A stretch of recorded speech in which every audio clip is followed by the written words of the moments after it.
2019. godini. Želim svima obilje zdravlja, obilje sreće, ljubavi, para, pa i lepih orhideja. U ovom videu htjela sam samo da vam pokažem moje orhideje koje se spremaju da procvetaju.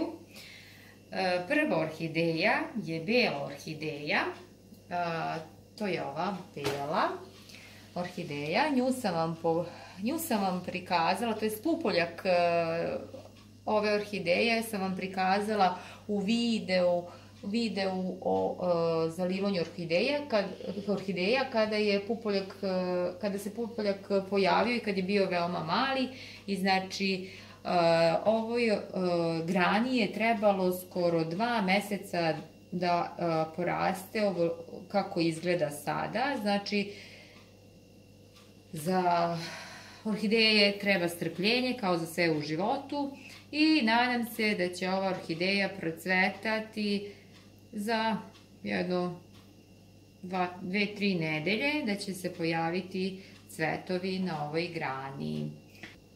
Druga orhideja koju vam želim pokazati je ova orhideja. Ovo je svetlo roza orhideja i nju sam koristila za presađivanje u videu o presađivanju orhideja.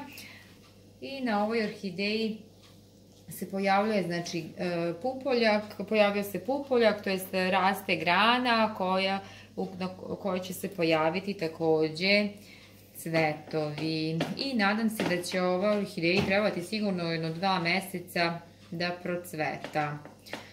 Sledeća orhideja koju vam želim pokazati, koja se sprema za cvetanje i samo što nije procvetala, je ova tamno roza orhideja. Tamno roza.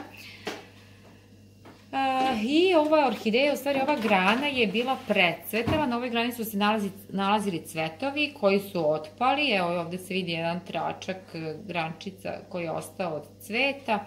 I znači na ovoj precvetaloj orhideji, znači iz ovih pupoljaka su izašle nove 3 grane koje, eto vidite, nose pupoljke iz kojih će se, znači, pojaviti cvetovi.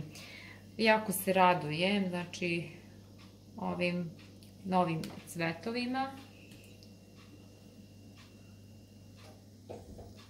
I to bi bilo to što se tiče ovog videa.